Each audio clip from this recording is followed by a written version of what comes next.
Previously on the Game On podcast.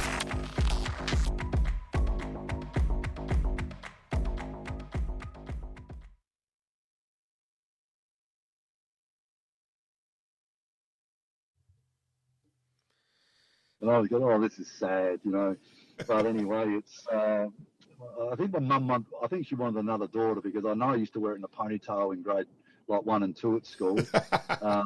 So I've always had it. I've always had it long, except for my 30th birthday when silly Andrew Jarman and Dave Pittman and Peter Caven and Rod Jamison and my two brothers, cut me hair off. So that was sort of the only time I ever had it short. You did mention, or Malcolm did mention about family and all the shenanigans that go on. A couple of Port players that always used to be practical jokers, and then maybe the Essendon and the Crows players. Is there people you needed to steer clear of from that point of view? Yeah, I think with Port, no question, Bomber Clifford. I think some of his antics, actually being a young lad, sort of scared me a little bit because I was just really worried that if he picks on me, I don't know if I can handle it.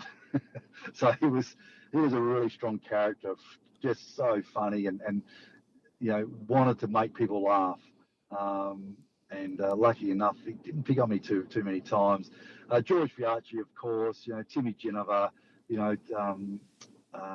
really great personalities of the club, and then Alan Nizard from Essendon was great, and Billy Duckworth was a character. Paul Salmon was he was always looking for a laugh as well. So. And then the Crows, you got, Rod Jamison, Kimmy Costa. He probably got picked on more than he gave out, but anyway, that's Kimmy. Peter Caven, a great character. Andrew Jarman, of course. What a wonderful human being that guy is, and just a wonderful friend. And he was a great guy. And probably the one I think was a bit heroic for me was Paul Salmon. I got him asked to do, is it the start of the century? Okay. And what had happened, I was when the old, when they come to the you can do shopping. Remember you could do shopping. Yeah. And yeah. It was weights equipment. So you give up 5 or 10 points to get the weights equipment, all that sort of stuff. Anyway, they asked me to do it. So I went out and, in the start of the century, and Tony Barber said, right, here's the gift shop. And there I was, doing the lap pull down on this weights machine. And he asked me a few questions about the finals and stuff like that. And that was all good. And I got a couple $100 for it. Beautiful. But then, after it aired, the team was brutal on me. Yeah, I can imagine. That was brutal. I really just wanted to find a corner and say, oh my God, these guys are ruthless. And Paul Salmon, I always remember him saying, "Oh, geez, it's going to be terrible when the guys find out I've been on Neighbours." Me, and they hit Paul. They were just going for him, and I always remember, and that's why he's been my best man. But I thought, mate, thank you so much. He knew I was drowning, and he reflected it beautifully. And but he never did go on Neighbours. He just threw that out just to take the pressure off me. So that's gold. Yeah, footy clubs, sometimes they. Yes, they can be ruthless. Doesn't matter what level. Yep. Yes. Oh, so everything's relevant, as I said. Yes. Hey, Ando, greatly appreciate your time. Fantastic to have you on the show, and look forward to catching up with you at a Hanson family show where both of us will be pissing ourselves laughing. Sportscast SA presents Game On. Game On. South Australians' destination for everything sports. Local, national, and international sports. AFL football, soccer, basketball, golf, baseball, tennis, cricket, and any other sports played in this wide world. And we're going to have a blast doing it. So sit back, relax, and let's do this thing. Welcome to Game On.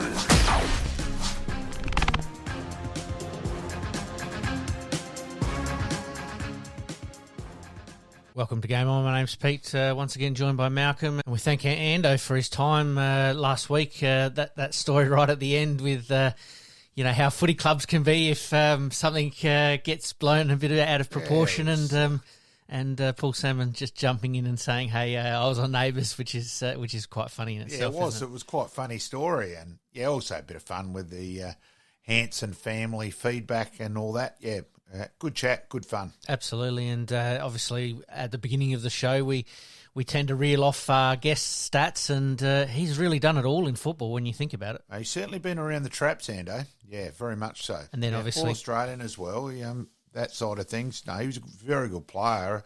If anything, maybe bulked up and then probably lost a little bit of that burst of pace and on the left foot. So, yeah, but he was a very good player. Absolutely, and then obviously going back to local level and doing a little bit of coaching, and so really enjoying his time in football, that's for sure, and we thank him for once again for being our special guest. Definitely. Around the grounds. And today, mate, we're going to follow up from the tennis here in Adelaide last week, the basketball, the soccer.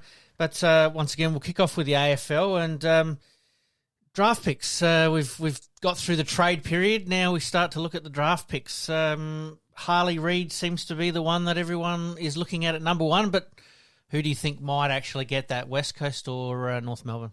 One, I do think he's a lock. I think if Walter wasn't a Gold Coast Academy selection, I think there'd be a lot more debate. With a couple of recruiters last year, and one of them said, bugger next year he'd walk into any AFL side next week. Yep. So I thought that's a pretty fair call as well, and it wasn't. Beautiful build already, and so watch out for him. So I think there would be a lot more debate if he was available. Mm-hmm. Yeah, I think he's number one. I think West Coast is going to have to back themselves in. If they don't pick him, they're almost going, our culture is not good enough to keep him. So I think they've got to pick him. And a few of West Coast draft picks also don't sort of allow them too much room to move. But we are in a period of where they can trade some of these draft picks. You can trade right on during the night. Yeah. So things still can happen, but I'd be amazed if they don't call out Harley Reid with number one. Fair call. Looking at the Crows and Port Adelaide, obviously the local flavour. Adelaide with pick 10, 14, 20 and 89 at this stage. Reasonably strong draft hand. It is, and I admit, I'm a huge play for Taylor Goad, ruckman, South Adelaide, Westminster boy, 6'11".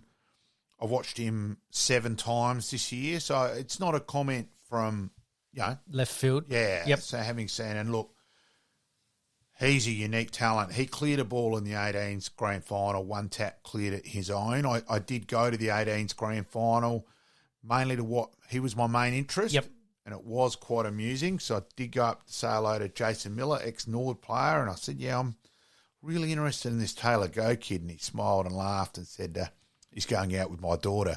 And I said, now, how old's your daughter? 6'1", and he's 6'11". So the potential there is quite ridiculous. Yep. And I said, what did you think the first time you met him? And he said, I thought I was tall at 6'5". Nothing on young Taylor, but I also love that his ruck work, he doesn't just hit to the same spot, the same pace. Like, he's not a robot like Riley O'Brien. I think there's a lot to work with, and he's broken athletic records at the draft, trial camps, that sort of thing. Yep.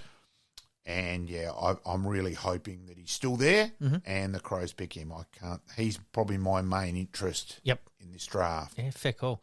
Obviously, Adelaide have some deficiencies at the moment with the midfield and their backs. I mean, are they starting to look a little more afield as to how they can plug those gaps, not instantly, but in a very short space of time? I think they are, but there's a couple they've drafted in the last couple of years where Billy Dowling, I think, will get a game in the midfield. I think Nan Curvis will get used back in defence.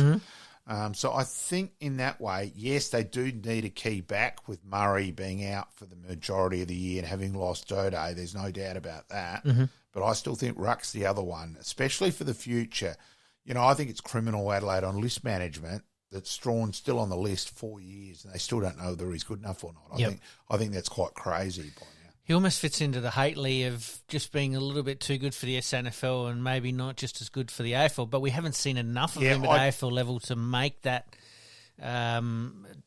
assertion at this stage. But when he has played at the AFL level, I thought he's held up quite well. I don't understand why they haven't had more of a look at him. Riley O'Brien lacks connection with the midfield. He's not a good tap ruckman. Athletically robust. He gets around the ground. He does try, but yeah, he's not a natural ruckman. Unfortunately, he hasn't got the footy smarts. And varying things. Still a very valuable player. Gets plenty of the ball, but yeah, probably his main area. A bit like Mason Cox in that grand final. I think that was one thing I pointed out, that the part of the difference to Collingwood was a basketballer going into the middle there just gave them that little bit of feel. That's exactly right. And I think that's where we've sort of been going at, with the Riley O'Brien situation, and why you're saying Strawn might be a good option, but obviously Code as a draft potential.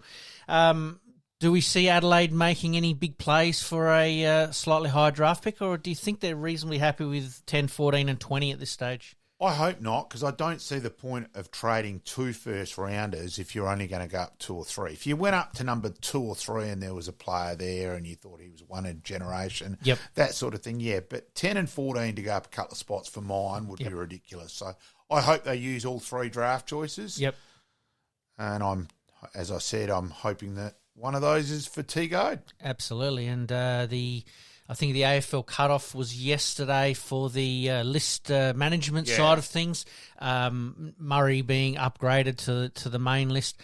Borlay's being delisted, but on the promise that he'll be redrafted. They've taken a big risk there. I wouldn't be surprised if Port or another club pick him up and put him on their main list. So it's an interesting choice. The mail is Adelaide have doubts about him pace-wise, and that thought he got exposed a bit there. So that's the mail. Whether, and it comes back to your decisions in signing a Lockie Murphy up for 2 years. So all of a sudden you haven't got other list spots. So it comes back to your list management there. A couple of errors that may come back. Average decisions hurt you in the long run. So fair call.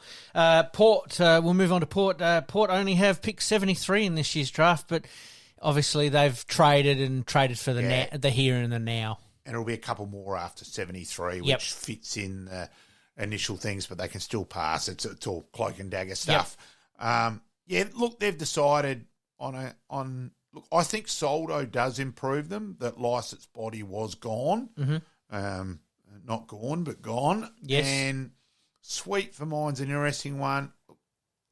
Thatcher, maybe. So there's a couple of maybes there. They're throwing a fair bit of dice. Weight behind a couple of unknowns that could catapult them straight away, or it could take a little while to gel. Yeah, and I'm just not sure with how Radaglia and Aaliyah best position is the +1. Let's face it, is anyone's best position. We all don't want to stand anyone. So, in that way, it's a bit of a false one, but I'm just not sure either of those two are great pure defenders. So, it'll be interesting. Obviously, with the trade period finishing, we have obviously a little bit of a bit more of a look at what clubs have done previously with some of their trading. We'll start off with Port Adelaide. Port Adelaide have really traded in some pretty good players over the journey. That you can't argue with too many of their trades. So they've obviously gone and picked, especially in this draft, they've picked players that they think that are going to fill gaps. Generally, it's worked out pretty well for them. Yeah, a bit amusing too that last year that sort of the Horn Francis one happened late because they were about to sign another player who's still at an AFL club back in Victoria, who was just about to sign the cross the line, and Port official that one's off because we've just now got another bigger fish to fry. So things happen behind and that way. So, and it's interesting that Port, obviously are recruiting or trading, not really to bottom out too much. I mean, they've obviously done it previously under Matty Primus, where things got a little bit tough there as far as playing stocks go. But ever since then, they've really had the mantra, I suppose, of let's draft, let's recruit for key positions, and have done it pretty well, I think. They have, and financially they really the pressure and can't afford to bottom out. And look, it's going to be interesting to see how many supporters don't sign on for the keeping Hinckley and that sort of wah-wah and that thing. So, yeah, they're in a bit of a crossroads situation, which could go either way. Absolutely. And then we talk about Adelaide. It's interesting that Adelaide haven't had haven't attracted too many free agents in the past. I know when I sort of started to do a little bit of research on this, there's one name that you pointed out perfectly to me and that I completely forgot about, Eddie Betts, one of the best. But, Adelaide do have a little bit of an issue with attracting free agents. Is that a culture thing, or is that just Adelaide's way of doing things? Yeah, well, let's also remember, not free agents, but they have got Dawson and Rankin back in the last couple of years. So I don't think it's too much there. It's got to depend where your list's at, what money's there, who's around. So it's more about a fine line. So it's more about them sort of targeting their players and maybe taking them a little bit out of contract rather than a complete free agent as well. And it comes back to your list decision. Yeah. It's like, I admit I'd have Soldo before Riley O'Brien personally. Yep. But Adelaide have made that call. He's on a long-term contract, and so that's where your list management comes back into it again. Yep, fair call. And just from a little bit of a Norwoodish note, Orazio Fantasia or Razzle Dazzle off to Carlton for 2 years. Yeah, apparently been offered one at Port, and Carlton have come in for two. And look, he'd be mad not to have taken that where his body's at consistently. Unfortunately, he hasn't got on the park much for 2 years. There's no doubt he's a very good AFL player. Yep. And I don't think there's any doubt that he's a big upgrade on Carlton Smalls on what they've got. So I understand why Carlton have done it. Yep. That they're around the mark. They're contending now, and they've gone, hey, we need a small forward to kick goals. And if he can get on the park, he's that player. Yep. But the big question, can he get on the park? Absolutely. I think Carlton would probably be looking at about 15, maybe 16 games out of him throughout the season, but they've obviously got to manage him knowing that they've obviously taken the risk that he can be a little bit injury prone. But who knows? Different facilities, different training regime. You just never know. He'd be at any club if you could get 15 games a year out of him. Absolutely. Anyway, that's what, as a Carlton supporter, that's what I'm hoping for as well. And so am I. Piqued my interest as well. So, all right, let's move on to the cricket. Boy, oh boy, wowee. Travis Head comes back into the Australian side. And I must admit, I sat and watched him and Warner just go absolutely berserk. And he was hitting the ball sweeter than I've ever seen anybody hit the ball before. One ball, as Ian Smith commentating, was they hit the Everglades. And it's not sure if it's going to come back. Yep. Yeah, it was incredible. He just came out and whacked him. It was just so free. Haven't held a bat. Hardly had he hit the nets. Yes, he'd been at one of the Shield games at Karen Rolton. Still wasn't touching a bat yet. Mm-hmm. You thought, geez, why are they keeping him? Like, for goodness sake. Yep. And then he comes out and does that. I mean, bang, Australia's run rate, I think, for the first 10 or 12 overs was 12 or 13. It never dropped below 10 until I think it was around about the 23 or 24 over mark, which is just insanity when you think about it. Well, it sounds ridiculous. You've made 389 in a one-day game, and yet you severely underachieved where it looked like they could get 500 at one stage. And crazy. That's what I was just about to talk about. Australia, 49.2 overs, all out for 388. Labuschagne and Smith playing him in the same team. Do you, don't you? They've got a little bit of a decision to make, but obviously Head's not going to come out and do that every game, but it just seemed that Warner seems to be a little bit freer at the moment. Head comes back in with a clear head space and plays like that. I think they're building nicely. I thought the other interesting thing, I was waiting to see if he'd bowl. At the moment, you'd had Phillips, a bit of a part-time offie, who'd been the one guy who brought New Zealand back into the game. And I thought, I wonder if Travis, here we are in India. Yes. Are they going to use his bowling? So I wonder where his hand's at that situation. So I think that's the next development in the next couple of weeks is it'll be interesting if he bowls on Saturday against England. Absolutely. Australia obviously setting a target of 389 and New Zealand attacked it in the right frame of mind. It wasn't insurmountable. I mean, you're looking at, over almost 700, 800 runs there. It's crazy. Which is just absolutely amazing in a one-day international. And I suppose it probably reinvigorated a few people as to what the one-day game can be a little bit about. Yeah, it's very true. The 50 over game has been in big doubt. Will it continue? All that side of things. And I still think that's very much a question in the air, but these sort of games give more. Look, I'd prefer 50. Look, yep. I prefer Test cricket, yes. But then I prefer 50 over cricket to one. I love 2020 at a local level, yep. At a Payneham level, yep. etc. Yep. I internationally, I've got nah. Yep. Yeah. I mean, obviously, playing it at an international level has probably helped. Teams like Bangladesh, the Netherlands, Afghanistan. Those teams can obviously benefit from the 2020 format. So, yeah, I do see it like you do, as in, it's good for those countries to play it at a local level to really spark some interest and really get it going. So, and Afghanistan at the moment are the promising story out of the World Cup. They are a chance for the semis. Absolutely. All right, we move on. We'll stick with cricket. The Redbacks suffer a little bit of a big defeat at the hands of WA, mate. I'll let you vent on that one.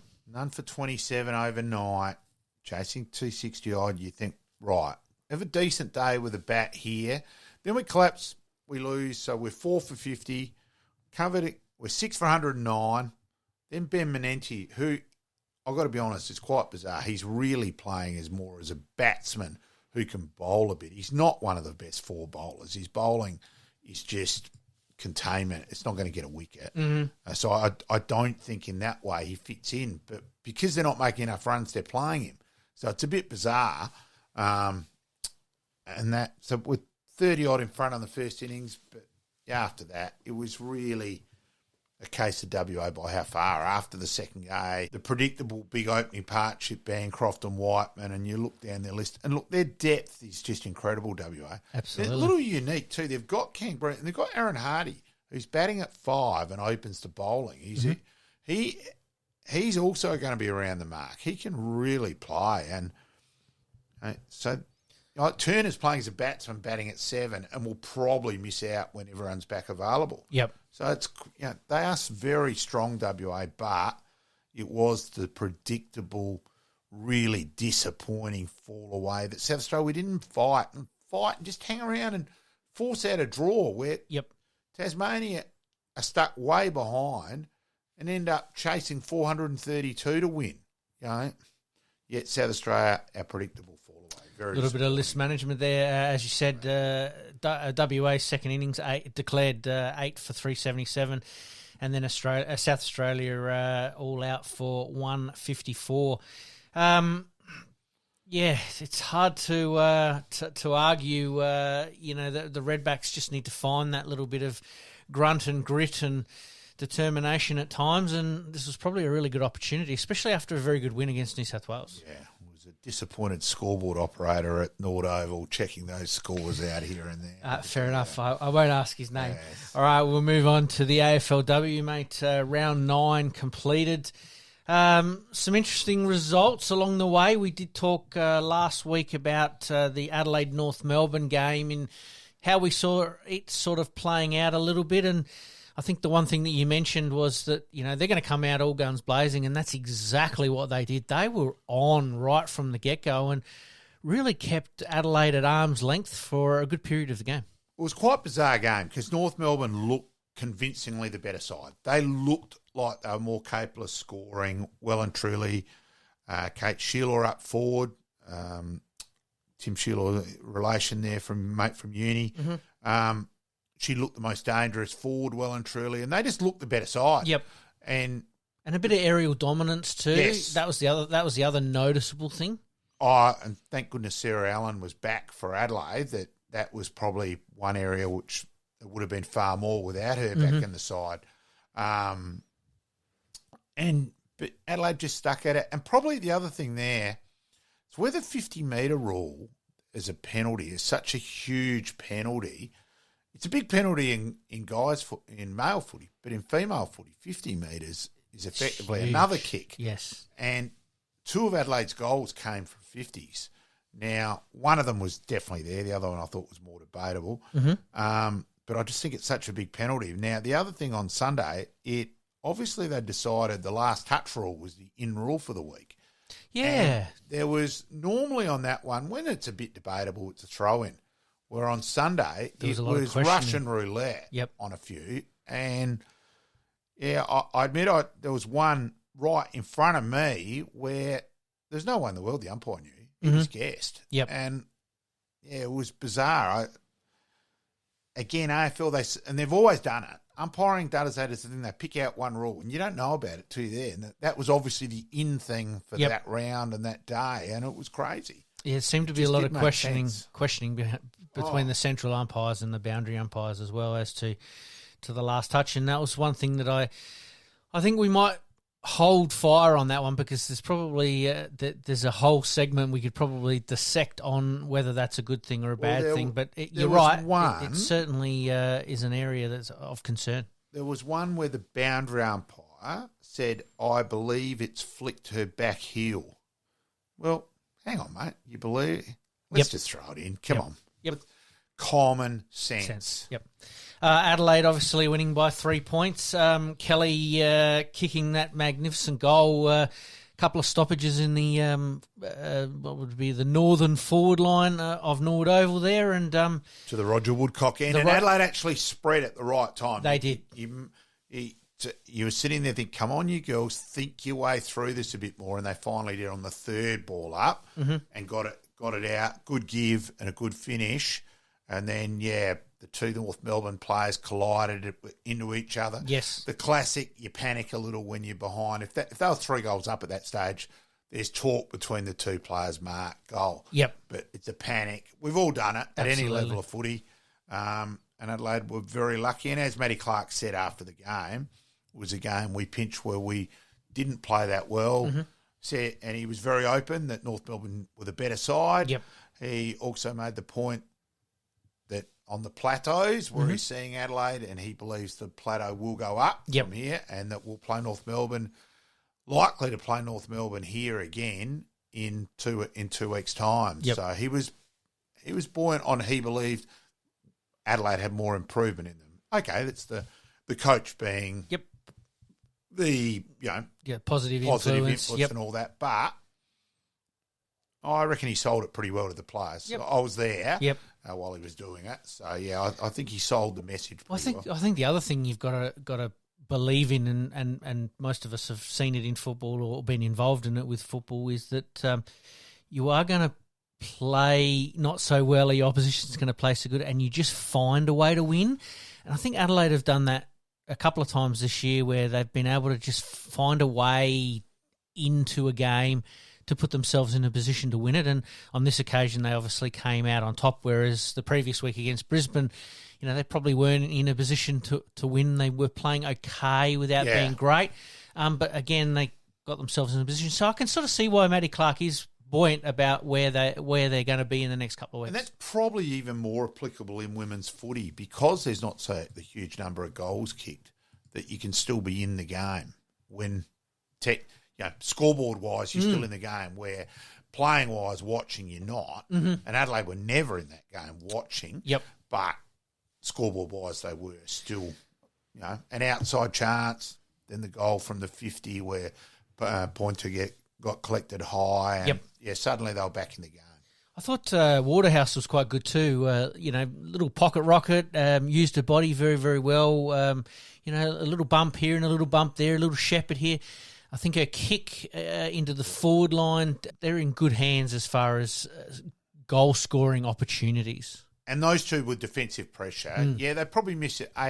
Saint, who's gone to Port, miss her class up forward. There's no doubt about that. Yep. And look, they're not quite as technically as good as what they were. They've recruited well. Yep. But they're not quite as good with who they've lost to Port. So that's brought them back a level. But in some ways, it's enjoyable that they're finding ways to win when they're not quite as good as they were. Absolutely. Ebony Marinoff, A+ for effort. Yep. Her effort and intensity is great, but her kick still, after all this time, 75 games, is still really poor. And for mine, that she's a disappointment. Like we've got Ebony up as one of the elite players of the competition. Yep. Well, I reckon you've got to be able to at least kick the ball to be an elite player. Mm-hmm. You know, if the women footy want us all to follow it and take it seriously, which we do. Yep. Hang on. I reckon you've got to be a bit better than that. Is it a case of a little bit of the women's game initially when first sort of started? There wasn't, changing the angles, kicking to specific players. Yeah. It was very much a contested in and under type game, clogged up, getting the ball, moving it on at all cost. She's still a little bit in that mentality, whereas now we're starting to see this transition of players. Yeah, I think that's fair. Where players are looking at the angles and looking at changing and delivering to a free player, on the 45 or switching play across the ground and so on and so on. Whereas she's still a little bit of that in and under and get the ball and get it forward at all cost, which is territory was huge when the AFLW first started. Whereas now, you want to use the ball a bit more. Strategically, tactically moving forward is certainly more important. Yeah. So I think there's a little bit of both. Yeah, I agree. Yeah, it's fair. Port Adelaide, really gave Hawthorn a good run for their money. A little bit of wind, obviously, assisted down one end of the Glenferrie Oval there in Victoria. Port continued to try and unearth a couple of really good players, but a couple of their stalwarts or senior recruits obviously standing up. Erin Phillips, just unbelievable.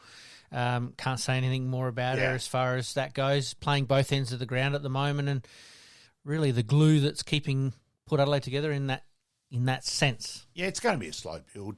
Another 2 years' time, and they get players like Rashid and that on their list. They're going to be a hell of a lot stronger. So it's going to take time.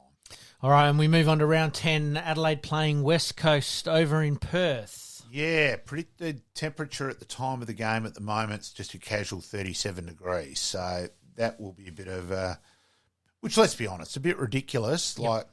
But I'm sorry, the girls want serious coin, so it's a game generated purely by TV industry.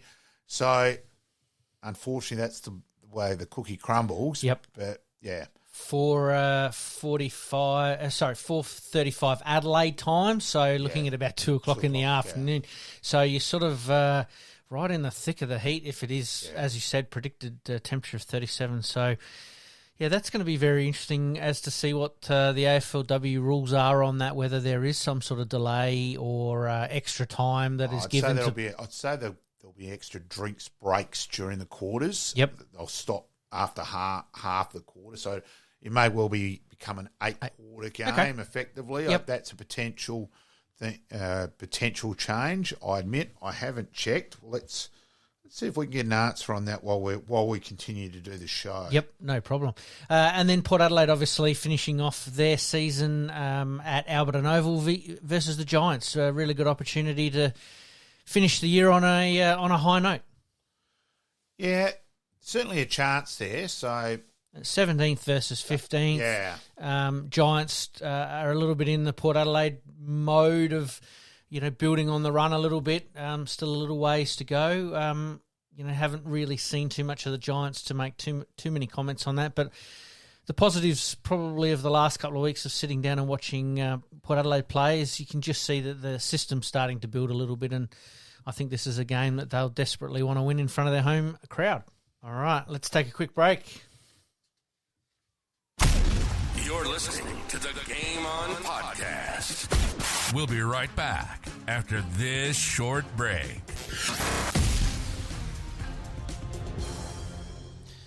Obviously, the Australian Pro Tour event, tennis, we talked about last week, being played here in Adelaide, and the city of Playford didn't disappoint with some of their matches. But James Duckworth... Australia's James Duckworth ended up being the champion of the 2023 event. He has won the event on 2 other occasions, so this is his 3rd victory here in Adelaide. So he obviously loves coming and playing, and the advantage of doing that is his ranking is going to jump from around about the 144 mark up to the 111 mark. So a significant push towards the top 100. Of course, the famous name Duckworth Lewis. Yes. So he could have called in there as well. So, good luck to James. Absolutely. Winning the title 7-5, 7-5. He had to beat Rinky Hichikata in a semi-final in 3 sets, so he didn't exactly do it the easy way. But looking at the Australian men's rankings at the moment, they've got 9 players inside the top 100, with Duckworth obviously moving up, close to it, up towards that 100. He's around 111 at the moment. Obviously, they're playing in Sydney as part of the next event. If he does pretty well there, you could pretty much guarantee that he'd be in the top 100 within probably the end of the month, which is then gets you into entry in other events. Exactly right. And as a 31-year-old, it's not like time is on his side a little bit, but he seems to be peaking at the right time. And who knows, the next 18 months, he could, force his way into the top 100, then maybe into the top 50. But all the best. Obviously, we wish him all the best. Alex Diminor leading that list at 13, Popperin at 39, Purcell at 43, and Kokonakis at 67, with Hichikata at 80. So there's some names there that we're going to get to we just need know. Someone to take that next step into the top 10. That's to be around the mark in majors, and not us just hoping someone gets to the second week of a major. Yep. That's all we need. Almost expecting it a little bit. Be a chance to actually win it. Yep. Astra Sharma of Australia are going down in the women's side of the event at the City of Playford to Taiwan's Joanna Garland. Pretty one-sided affair, but really good that the Australian contingent. I think through the quarters and the semis, there was quite a few Australians still in the event. So very, very good there from that point of view. All right, let's move on to basketball. Well, we did say it a few weeks ago that it was all because of us that the 36ers turned things around a little bit. A little bit of a blip against Southeast Melbourne, but have really done enough, I think, in the last couple of weeks to show that not only are they off the bottom of the ladder, but I think they're trending in the right direction with a lot of their positioning and their recruits too. That that the new recruiters come in, put them sort of in a place where I think the pieces of the puzzle are just starting to fit together. Hopefully, there's more consistency going to come and more gelling and all that. And Perth Wildcats, not their traditional. They've always been around the mark and getting booed off court in a home game. There's a few things. Always interesting over the western side of the world if a WA side struggles. Yeah, they're either going very, very well, or if they're not going so well, they can eat them alive over there. Yeah, fair call. And we've sort of seen that obviously here with Adelaide and Port Adelaide in the football side of things. Not so much in too many other sports as well. As you mentioned, Adelaide playing Perth on the 4th of November. A really good chance to keep that winning feeling on a roll at the moment. Hopefully, refereeing can be more interesting over there as well. But hopefully, continue. We'll see. All right, and soccer. We'll move on to soccer. The Matildas, they've really turned it on in their first two qualifiers. Obviously, their first game against Iran, playing some players that needed a little bit of game time, holding off on some stars that probably needed a little bit of a break. They then go to Perth Stadium with a sellout crowd of 60-odd thousand, and they turn on an absolute clinic. What was it, 8-0? So it was a cliffhanger at the opening kickoff. Yes, exactly. Obviously, Kerr with a hat trick, which is what everyone sort of came to see a little bit, and we certainly saw it delivered in front of a WA home audience. Oh, absolutely. And I think that was important not only for her, but I think for the crowd as well. All right, we'll go a little more local before we go international. Adelaide United sitting top of the table after winning 2 from 2, scoring 9 goals and conceding none. And Gauchi saving a penalty against Melbourne City, kept McLaren out, which is the gun from Melbourne City. And, ending up winning 6-0 and just the last few minutes. I think they got 3 goals in the last 10 minutes. It was more a footy scoreline in the end. Incredible result and sets it up for this week. Playing Melbourne Victory, both teams on 6 points. Both teams have won both games. So, real setting up for the game of the round in the third round is, very much Adelaide and old-fashioned Adelaide and Melbourne United. The rivalry there, adds a little bit of spice to the game as it is, but where they're positioned at the moment on the ladder and probably trying to jockey for position early in the season to give them a little bit of breathing room if they need it. But 6 goals in a game. And going local. Yep. Adelaide's gone local and young, and so far, wow.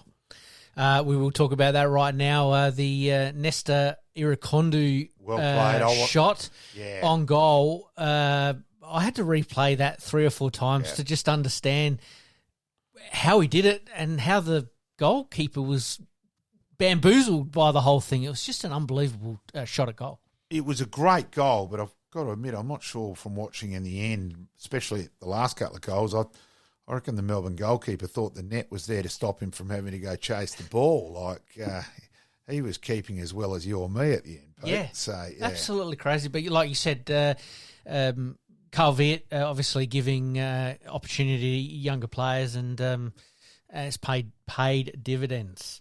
Yeah. All right, let's go international. Our man Ange, we said it last week, was a fantastic achievement that what he's done with Tottenham to, sort of get them to top spot. And all right, there's a couple of games that, might displace them from top spot, but it didn't happen, and Tottenham are still top of the table. In a 62-year first, they've scored 26 points from their first 10 games. Never, ever been done in Premier League history. They're singing Ange songs to Tottenham supporters. He's the in thing over in England at the moment. He is literally walking on water. Absolutely, and he can do no wrong as far as... I think he's empowered the players a little bit. We did talk about, obviously, them losing a couple of players, and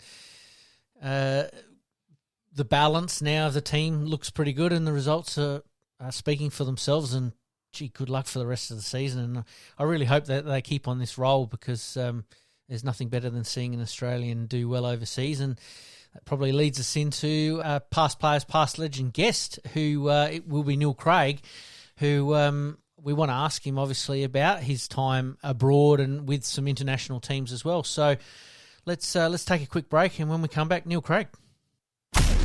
You're listening to the Game On Podcast. We'll be right back after this short break. Past players, past legends, past legends.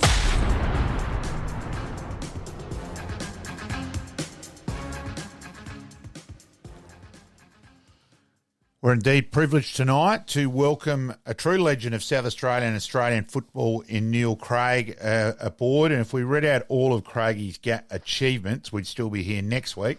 But he's a winner of the Callum Tompkins Medal, also Premiership player, obviously 75 and 78 at Norwood, Sturt, best and fairest, runner-up, advertiser team of the year, club captain, 85 and 86. 11 games for South Australia, 84 state captain, overall 319 games, 220 goals. Fitness guru at the Crows, obviously Crows coach, involved at several clubs, and we'll carry that along the journey. But welcome aboard, Neil. Malcolm, thanks for having me along, mate. It's a pleasure to be here. Thank you, Neil.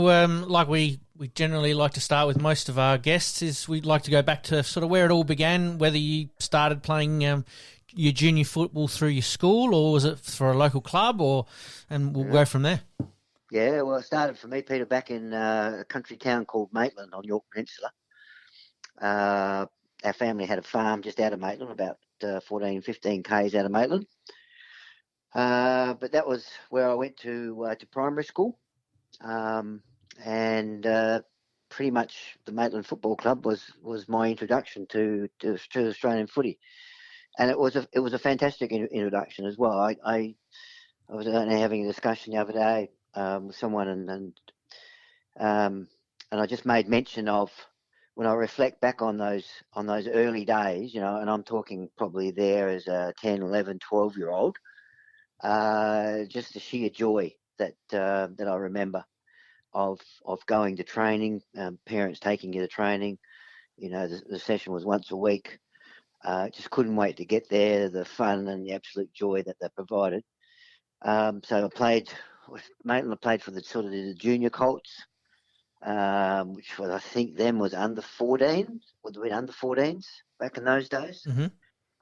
So I think I played my first game in the junior Colts as maybe a 10 or 11-year-old. I came off the bench. I remember the coach saying to me, "I want you to go into the forward pocket."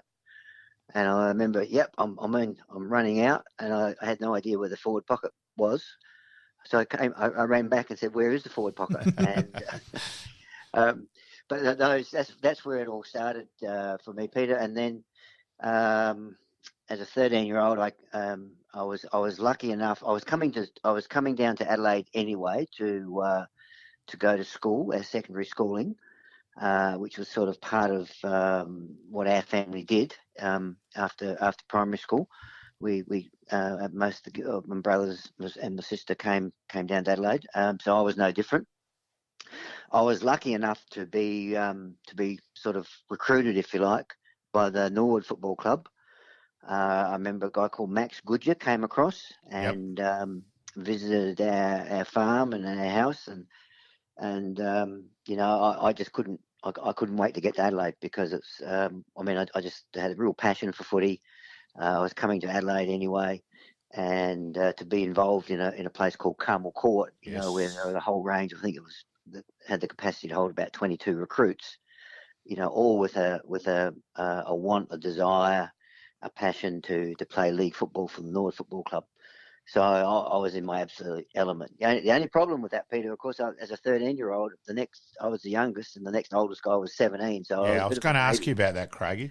Yeah, so there was a lot of good experiences going on, in those early days as a 13-year-old mixing with 17-year-olds.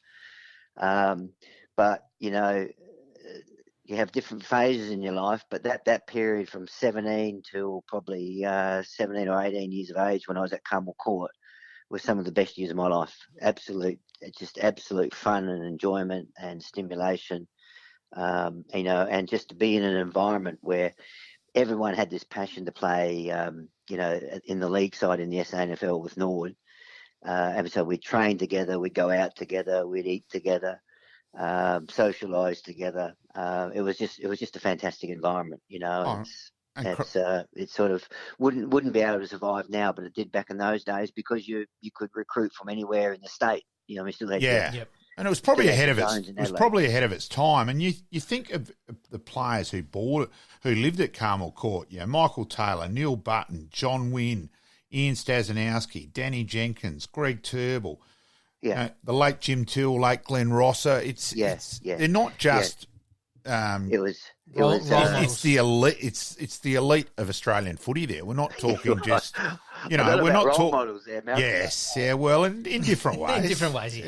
Yes. Yeah. If only those walls could talk at Carmel Court. Yes. Thank God they don't talk, mate. Yes. But you see, in terms of the, for want of a better word, the success rate, of the guys that went through Carmel Court and the number of guys that went on to play, league footy for Norwood. It was just a huge success. Yeah. So huge success for the club, and it just gave so many young guys an unbelievable experience as well. So it was a win-win. It was a fantastic time for me and to be at the Norwood Football Club. And I scored for Kenzie Cricket Club as a kid, Pete. And so in summer I'm scoring in cricket, and at Parkinson Oval, the oval up the top was the hockey oval, and there was Phil Carman, Neil Craig, and the late Robert Odie training together. And it was unbelievable to watch. If Ross Dillon was playing cricket for Kenzie, there was a few more of the Nord guys came out. But it was just generally watching these two freak elite athletes who are well ahead of their time and just pushing the crap out of each other. And Robert Odie willing himself to keep going to keep up with you two lunatics. It was incredible to watch, Craigie. Yeah. I really mean that. Yeah. So and sort of the environment sort of created that, Malcolm. Because Phil Carman, of course, was at Carmel Court, and his mum was there. Yep. She was Anne Carman, and Gil Butchard's mum was there as well. So they had the job of looking after us all, and what a job that was. But Margaret Butcher, yeah, that's right. Yep. Yeah. So, and we used to go up to Kensington Gardens, and we'd go up there and train, and at the drop of a hat, and we'd just get a group of guys, and you go up and you create your own little games or your marking contest, or it was just a classical, fantastic environment. And of course, talk about ahead of your time. Like Phil Carman was ahead of his time with the way he went about his footy, and we know, we know the career that he had. So it was, to be able to train with Phil and be part of all that was a great experience for me. Well, Phil held athletic records at Pembroke for over 30 years, and there's people in the athletics game industry, if you want to call it, in the know who are adamant that Phil wouldn't have only been an Olympian, that he would have medalled in the decathlon. Was how Phil was regarded athletics wise, Geez, you gave him more than competition, Craigie. As I said, I was in awe watching you two do during that. Now, Craigie, so your junior career at Norwood got a touch of success. I'm trying you in winning the McCallum medal, the 17s, and then the next year the 19s McCallum medal. I think you're the only person to do that in SANFL history, but I haven't got that for sure on that, but I think you were. 73, your league debut. So you're well and truly everyone at Norwood, hey, this kid's coming and this kid can play, and very switched on right from before day one. Just obviously Carmel Court playing a part in that, and then you made your league debut. Yep. And then go for it. And then you've ended up really extremely young as a pair of rovers. Normally it was sort of, one with an experienced other one, but it was you and Turbs together were our rovers in the 75 premiership side, and and both of you more than played your role. Can I ask who you debuted against? I think I debuted at Adelaide Oval against Central District. I'm pretty sure that's the case. Yep. And the reason I say that, Pete, is because I just remember how fast the game was. That was the thing I took out of it. That's just the speed of the game. As like anything, you adjust to it. And it was like when I played my first state game, the thing that stood out to me was just the speed, that things happen. So, so that was sort of back in the early 70s. And you mentioned Greg Turnbull, who was also at Carmel Court. Yep. I think you might have studied a bit more at Norwood High than Turbs did, though, Craigie.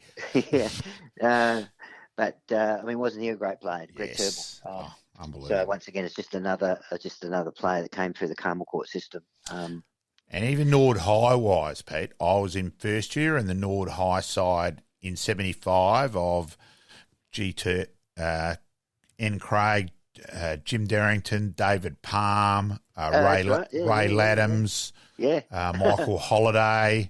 Yeah. The older Hall. I'm trying to think of his first name. Not John Hall's older brother, Robert, I think.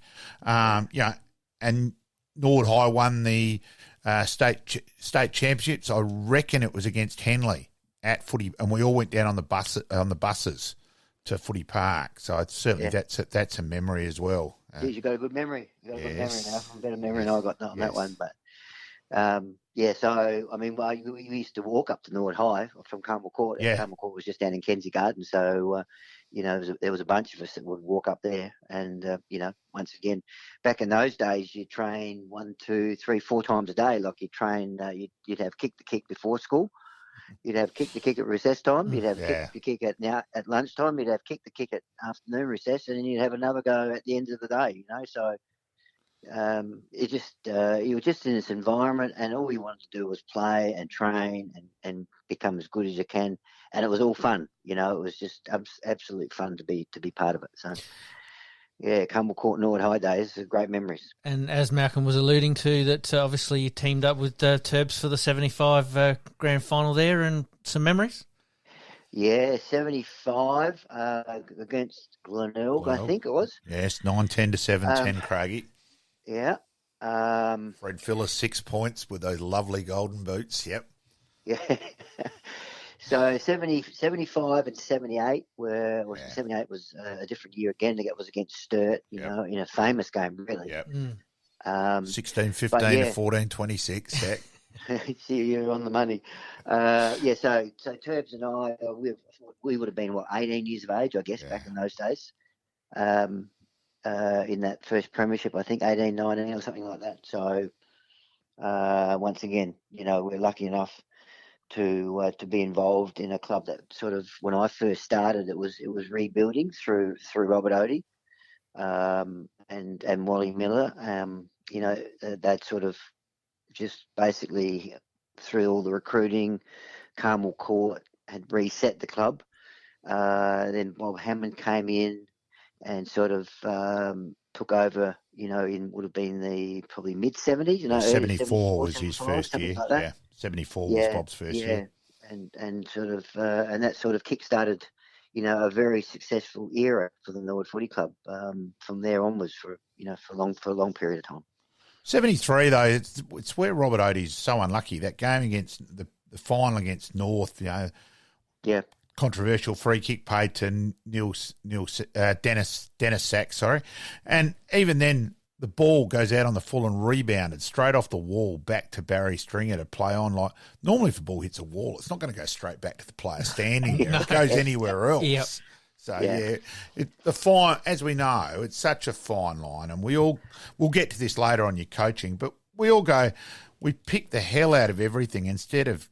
It is such a fine line in the end for the bullshit of he's hopeless, he can't coach, and he's a genius. It's Well, even you know, as you're talking now, Malcolm, I mean, my memory goes to. The St Kilda Footy Club, you know, with I think Ross Lyon at the bouncing ball like that ball just normally sits, you know, as it normally would. They win a grand final. But it just so I mean and that's why you've just got to, you know, with all that sort of all those sort of games, you just got to be quite unemotional towards it, and just as you said, it's sometimes it just comes down to luck, you know, and so. Anyway, that's what it is, and that's you know, that's high performance sport. It's any sport really, but high performance sport is what we're talking about. So 77, Craigie, you win the best. You win the best and fairest, most Magarey medal votes, state representative, advertiser team of the year, and also a member of almost what for me is the forgotten premiership at Norwood, the Art of Cup premiership side against East Perth, playing against. McCowcheck, Melrose, Kelly, Glendenning.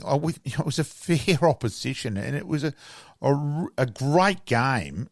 And I just reckon that gets glossed over a bit of what that achievement was. And I know Jonathan Francis feels Winnie feels the same on that one too. It was an achievement, probably which hurt a bit at the end of the year because, as Wally said, we lost Jim Till getting injured against the Canberra side in a night game. It probably hurt us in the end, but it wasn't it wasn't a significant achievement as well. Yeah, so just refresh my memory there, Mal. Was that the Art of Cup? Yes, the Art of Cup. Yep. Yeah. All right. Okay. So it's a long time ago. But I remember those games, and I reckon it would have been in 78 when the premiership side of the States, like I remember us playing North Melbourne. Yeah, yep, that was in 78, yep. You know, at the end of the year, and playing against guys like Croswell and Malcolm Blight, you know, Barry Cable, these sort of that quality, Glendenning and those sort of quality players. So when you look back on it, like the competition, even though we've got a national competition now, like the level of play back then, you know, you were still getting exposed to a high level of competition, not only in your state but also at the end of the year when you play against, you know, in those Art of Cups and the premiers from each state. Oh, there wasn't the big gap that a lot of Victorians try to think there was as well either. But we'll keep going on that one, Craigie, because that's another subject of which, you know, I feel pretty strongly about as well. I think we're all passionate about that one, mate. Yes. 78, some fond memories, obviously winning the grand final there, but just talk a little bit about the 78 grand final where Sturt sort of left the door ajar and took full advantage. Yeah, well, they did. I think I forget the number of shots they had on goal up to half time, but Yeah. you know, if you're in their camp, you'd say that that's a game that got away from them. Oh, very much so.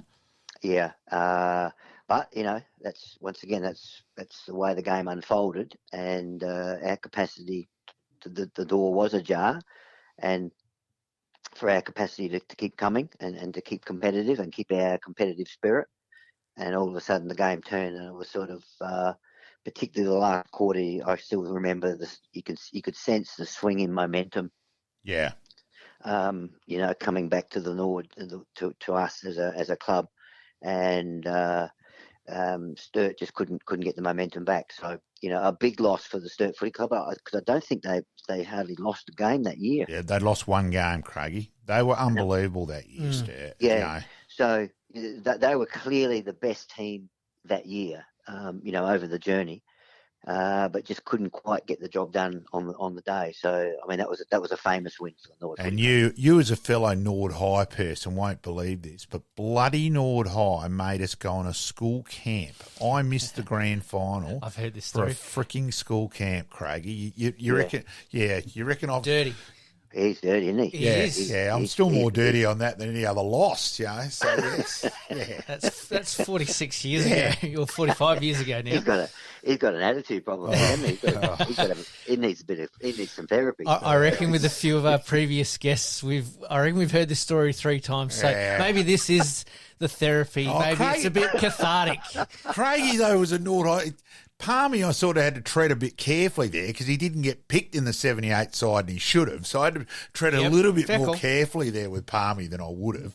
So, yes. Yeah. They were great days. They were fantastic days. It's really good talking about them. So, you know, bring back so many fond memories. Okay. Now, your decision then to go to Sturt, Craigie. There's always been a big mountain made that you had big fallouts and all that. And let's just write that a bit, Craigie. Go for it. No, what actually it's really interesting when I reflect back on it, Malcolm. Certainly the pull for the Sturt Football Club was Jack Oatley. Yeah. You know, and I don't know why it was sort of. I mean, we've obviously played against Sturt. You know, when I was at Norwood, and I don't know whether it was by fate or the capacity of me, and at the time I wasn't thinking of coaching, but just the way it fell. But I just had this want and desire to. I reckon with you, Craigie, it was always in your back of your head. I reckon. Well, maybe, I don't know, but and it was just this desire to play under Jack Oatley, because I mean Robert, his son, you know, was my first league coach. Yep. When he was coaching Norwood, and so the way I think in terms of AFL football or football, Malcolm and Peter, has been strongly influenced by the Oatley family. Yep. Mm-hmm.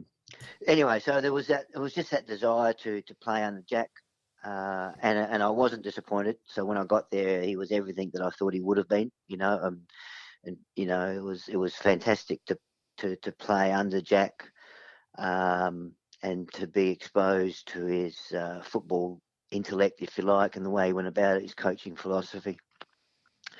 I didn't play there. He wasn't there a long period of time. I think it was only about 2 or 3 years that Jack was there before he finished. Yeah. And then John Halbert took over. Yeah, then Jack Halbert, yeah. Yep. Yeah. But anyway, so, you know, it satisfied that desire. And then, of course, I went to North Adelaide, Yep. you know, which was sort of Mike Noonan was coaching North. And that was towards really the end of my career. And the beauty of it all, you know, is my capacity, or for when Wally Miller asked me to come back to Norwood. Yeah. At the end of my playing career, and that was, in hindsight, and once again, how lucky have I been? Wally making that phone call to me and asking me whether I'd be interested in coaching the Norwood Footy Club with no coaching experience at all. I mean, it was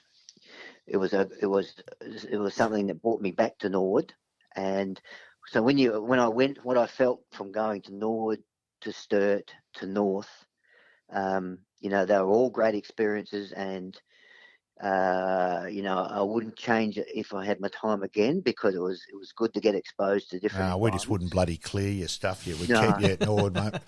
But You cost us the 80 premiership, Craigie. It's all right. What I did feel at the end of my playing career is like a bit of a nomad. Like I didn't sort of belong anywhere, and so coming back to Norwood as a senior coach, not only did it give me an opportunity to start my coaching career, but it gave me a sense of belonging again. It sort of brought me back to where it started, and that was one of the biggest gifts that the Norwood Football Club gave me. Yeah, you've been very strong on that, Craigie. But you've made the point. Your Barmy makes the point that Norwood's his club, and you're very strong on that now. That probably come to the realisation there, and hey, looking back and all that. Yep, that's my club, and that's really important to you. And I think as Norwood people, we appreciate that as well. Yeah, it is. I do feel that very strongly, Malcolm, and I'm very appreciative of the opportunity that Norwood gave me to play there, but probably more importantly, to coach there.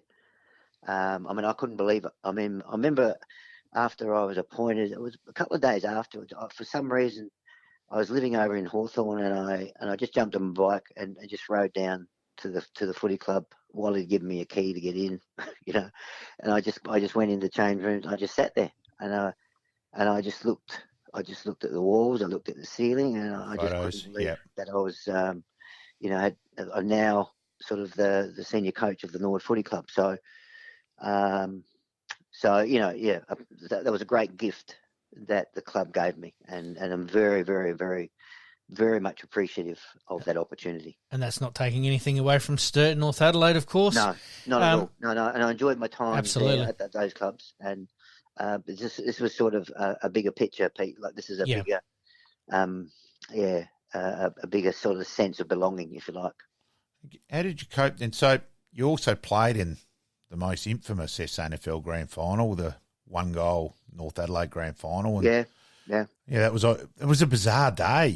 We all turned up as neutrals that day. I actually was. Look, I'll be honest. I go to a grand final as a neutral. I'm ho hum. I was actually looking forward to the game. I thought this should be a bloody good game. Yep. The games between them during the year have been fantastic, and then it was just a bizarre day where North were terrible. Yeah, Port were good, but North were terrible, and it was really weird. Yeah, it was. A bizarre day is the best way to describe it. Because in a grand final, when you sort of supposedly, let's assume that you got the two best teams for the year. In the grand final, that normally that's a fairly close defensive type of a game. I think it was nearly about the 20-minute mark of the last quarter. Like we still hadn't kicked the goal. Yeah. Poor Craig Burton's remembered as the guy who kicked the goal. Craig said to me, he almost would have been better if we hadn't kicked the goal. It would be less I'm spoken about, sort of thing. So, that in itself is a famous grand final, because how bizarre it was. And so it's amazing, isn't it? So you get to experience the absolute euphoria of the Norwood Sturt grand final. And then you also have the experience of playing in a grand final where at the 20-minute mark of the last quarter that the team you're playing in, you haven't kicked a goal yet. So talk about the highs and lows of sport, and that's what I mean by I have no regrets from going from one club to the other, because you get those different experiences. As you said, the euphoric of 78 and.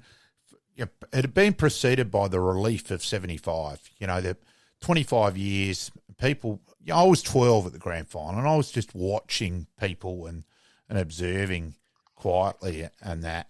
And there were people just crying and saying, I can go now, and that sort of reaction. And it was incredible relief. I will be honest. The lady standing next to the old man grabbed him and kissed him, and the siren went. And I said, geez, that's an upgrade, Dad. Yeah, Mum wasn't really happy with that line, but well. But it was, I'm sure, I've spoken to a guy, Kingo and that, when he said it was just watching people back at the club, it was the emotion it meant so much that we'd finally won a flag, where in 78 it was euphoria of winning by a point, of coming from nowhere, and that Yeah. side of things. Yeah. So what does that tell you? What that tells you, Malcolm and Peter, is that it's the impact of sport and these and now we're talking about the SANFL clubs, but you see it all over the world. Like it's the absolute joy that sort of you start to realise, and the responsibility you have when you get involved in these clubs, particularly when you sort of involved from the coaching perspective. And as a senior coach, you start to get faced with, and you start to understand the responsibility that you have because of the impact that it has on people. Like it dictates their lives, the emotion of a week-to-week situation. And as you said, Norwood winning the 1975, like the absolute joy and relief that brought to the supporters of the Norwood Footy Club. And I felt that when I coached Norwood, and I felt the same when I coached the Adelaide Football Club, like the sense of responsibility that you had because of the impact it can have on a town, really. So yeah, yep. It's bigger than sport in some ways. Yeah, that's probably the best way to describe it. Now, I know we jumped a little bit ahead in talking a little bit about your coaching with Nord, but was there any interest from the VFL? A lot of our past guests have talked about how they had to weigh up a few decisions to go, and some did and some didn't. But for yourself, were you keen on playing VFL or well, not? I think this is once again I'm backing my memory. Footscray. Yeah. I reckon it was nearly the first draft that came in. It would have been the early 80s. Yeah, it was certainly one of the first. Yeah, 81 or 82 or something, which was sort of for some reason that was when the sort of draft system all over Australia started. And I remember waking up one morning and picking up the Advertiser and reading that I'd been drafted to the Footscray Football Club. Yeah. So there was no contact. There was no previous contact or discussion or phone. You just got selected. So what happened is that once I learnt that I'd been drafted, there was some discussion, and I went over there, and actually a guy called Shane O'Sullivan was at Footscray at that time. Yeah.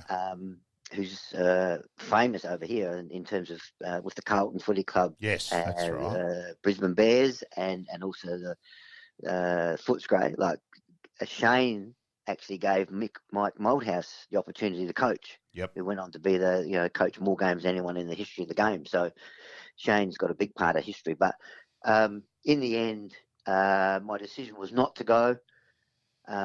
Why? I was at university. My wife at that time had a teaching job. Financially, it wasn't a huge difference between what was being offered in the VFL then versus what you could generate here. I mean, there was a gap, but it wasn't a huge gap. And I was enjoying my footy here. And I think, at that time there were state games and maybe state of origin were starting to come in. So you still got that level of competition. So I just made a decision, rightly or wrongly, not to go. And I have no regrets whatsoever. None whatsoever. Liking this podcast? Please like, rate, and subscribe.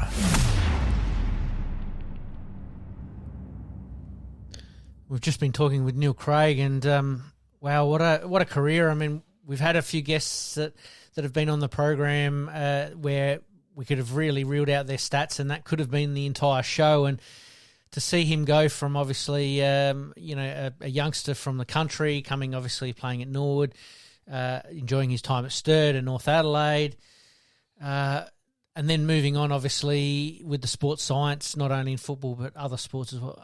Just absolutely fascinating interview, and because of the length of that interview, I think we're going to have to break that one up over a week or two to sort of fit it all in. Oh, Craigie is a fascinating. He's he's a genius. Look, and it was ironically when I was writing my book was really where I got to know Neil. I approached him actually at Glenn Ross's funeral and asking, just saying hello, and yep, love what you write, Malcolm. Give me a call, and I interviewed him for over 5 hours for that article, and I reckon I made more notes on Craigie than nearly everyone else put together. And you saw from the first time you've spoken to him, Pete, yes, that he is a fascinating person. He listens to a question, he addresses the person, and then thinks through his answers. And look, every time you talk to Neil Craig, you learn something. It's probably my way of summing up Craigie. Absolutely. We probably could have gone for 5 hours with Craigie on the podcast. We were able to sort of get it down to about an hour and a half or just over an hour and a half.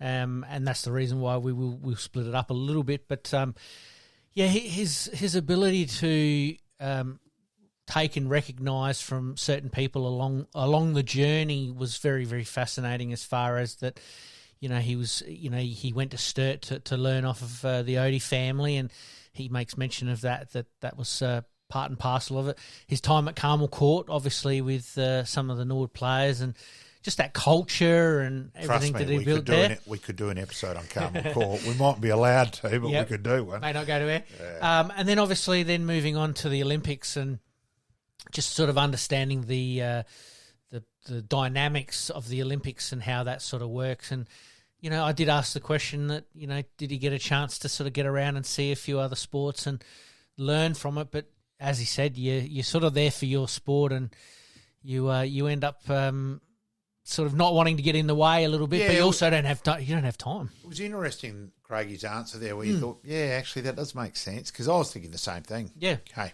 my sport's over. You're beauty. You be out and about with everything, but you can see where Craigie was coming from well and truly on that. And then obviously his recent job with the English rugby side coming to an end. Obviously Eddie Jones, his relationship with Eddie while he was obviously in England as well. Very, very interesting that transferring skills, mindset skills mainly, from sport to sport rather than always technical skills, which was very fascinating as well. Yeah, we did speak a little bit about him teaching the rugby players how to mark, and I discussed that with Neil on another time, and he said it was interesting with some of the rugby guys. Hang on. Yeah. How do you do that? Yeah. We thank Neil for his time. Obviously, trying to get him on the phone at times could have been difficult, but he was willing enough to give us time tonight and really give us some good insights into not only his career but his coaching and his philosophies, which was fantastic. All right, let's get on to Happy Days. Happy Days.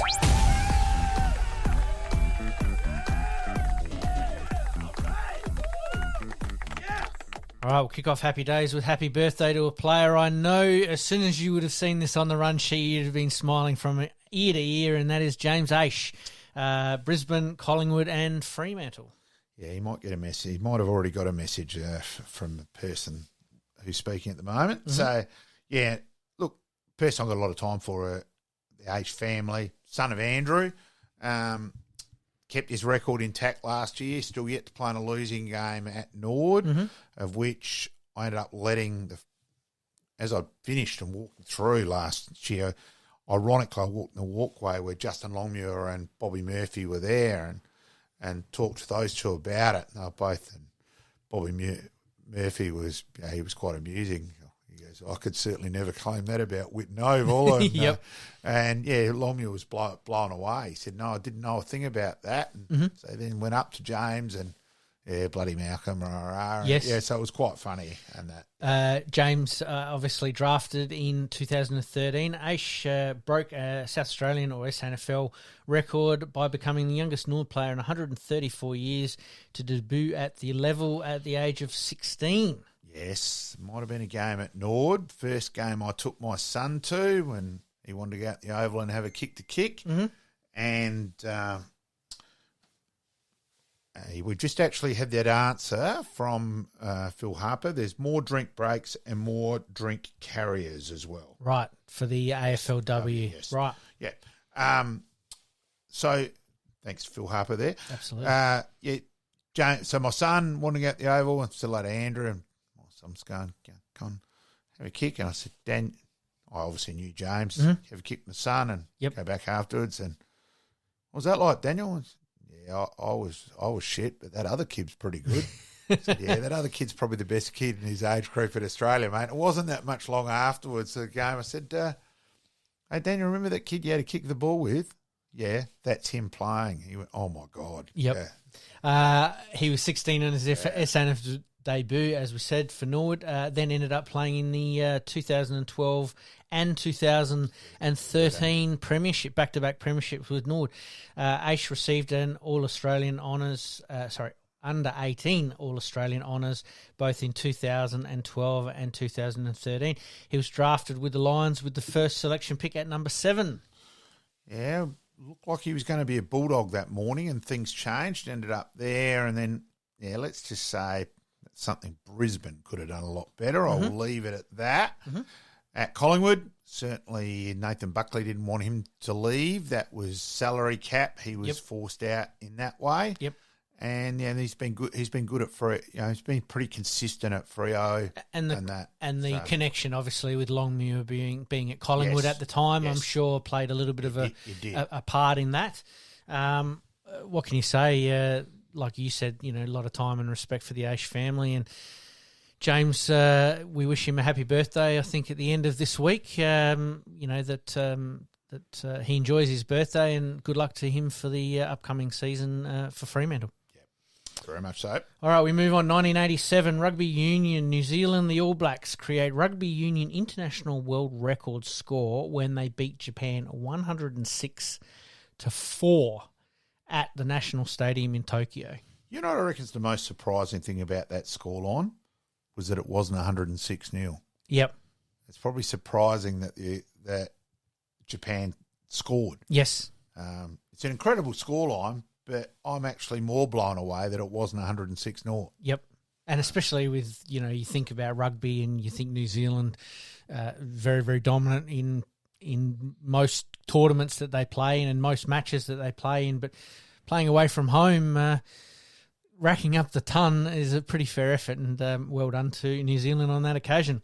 All right, we move on to basketball. 1996, Los Angeles Lakers superstar Kobe Bryant becomes then the youngest player to make his NBA debut at 18 years, 2 months and 11 days in a 91-85 win over the Minnesota Timberwolves at the Great Western Forum. Yeah, absolute superstar. Yeah, can't say anything more. Yeah. One of those players that is always going to be in discussion for the best of all time, but unfortunately losing his life tragically there, and will fondly be remembered. All right, let's move on to tennis. 1994, American tennis star Venus Williams makes her professional debut at 14 years of age with a 6-3, 6-4 win to overcome the NCAA championship.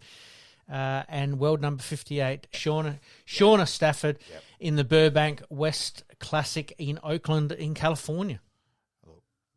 Certainly up there with female tennis, certainly right up there. If she's not number one, she's in the debate. I think she's number one. Absolutely. Absolutely. And obviously a little bit of a theme there, youngest players, James Aish a little bit earlier on, Venus Williams, making their mark at a very young age. Incredible age. This is what we're hoping will start to happen in those respective sports in the near future. And we finish off with, obviously, horse racing. Melbourne Cup won by Prince of Penzance, ridden by Michelle Payne, the first female jockey to win the event. It was huge. It was emotional. I think even those of us who aren't real big racing people really got engrossed in that, and it was an incredible, the odds and all that as well. The first female winner, her brother as the strapper, and that, it was fantastic. Just on a little side note there, that Damien Oliver, I think, is hanging up the boots after the carnival. So what a career he's had, and I'm sure we'll talk about him as we go along. All right, let's get into the extra time big finish. Extra time. Big finish. All right, we'll quickly kick it off with baseball. We have our World Series teams. The divisional finals were obviously won by Arizona and Texas. The series is currently tied at 1-1. I slightly favour Arizona myself for the World Series at this stage, but home ground advantage is huge. Yeah, it is, isn't it? It may go the whole way. We'll obviously go wait and see. And it's refreshing seeing different teams. Absolutely. We probably don't really know that much about them, even you more as a baseball person than me. So. It is great to see some fresh teams. I think we did talk a little bit about how the broadcasters would be a little bit disappointed that some of these newer teams are obviously making their mark. But if it gets tight at 2 games all or goes to a game set, I think that it's going to go through the roof and there's going to be huge interest. So we'll see this. Wait to see how that plays out over the next couple of weeks, and we'll follow up on it. All right. We did talk about horse racing briefly in our previous segment, but we'll touch on it again. Will Hayes, obviously, we talked about last week, ditching his career, obviously, to join his brothers, saddling up in the Cox Plate, but unfortunately finishing second in one of the all-time classic Cox Plates. Yeah, it was, and it was that old-fashioned line of bees dick go away. Yep. It was a great finish, great race. Again, even the passive follower of horse racing still loves the big events like the Cox Plate, and it was a great race. Obviously pipped at the post. You could use any analogy that you want there. Well done. Obviously, coming second is nothing to sneeze at, and the Hayes family have certainly been around the traps for quite some time. Yeah. So Will's in some pretty good hands there. All right, we move on to car racing. Oscar Piastri forced to move aside for a teammate. And then ends up finishing 8th in the Grand Prix at Mexico. What are your thoughts on how teams are dictating that one driver move aside for another? I meant that it is a little bit of match fixing to a certain degree. That's what it feels like. No, it feels I agree. Feels a bit dirty. For mine, it should be illegal. Like, hang on, other sport people, surely as any sporting event, we want the correct order of finishing, which doesn't happen in motor racing. I think it should be a no-goer, and it jumped all over, personally, So, yeah. Obviously, motor racing or Formula One is a team sport, so I can see sort of where that might be happening. But if there's nothing wrong with your teammate, then you're right. It just doesn't quite sort of sit too well with me. But it leaves a bit of taste. Yeah. It's a questionable. And it shouldn't be. Yep. Every sport should be pure. That's leaving questionable. What's the difference between that and match fixing in cricket, which we all jump all over? Yep. I don't see much difference there. It's a no for me. Yeah, no, fair call. And then we'll stay with the Australians. Ricardo still has it. He had a very, very good weekend in Mexico and really showed that he's still got it. And qualifying 4th and then finishing 7th. Is a very, very good effort considering some of the stages throughout the race, obviously, that sort of meant that positions changed a little bit. But he's held his head very, very high considering the situation. I think he's going to find his way to a team next year. Yeah, I hope so.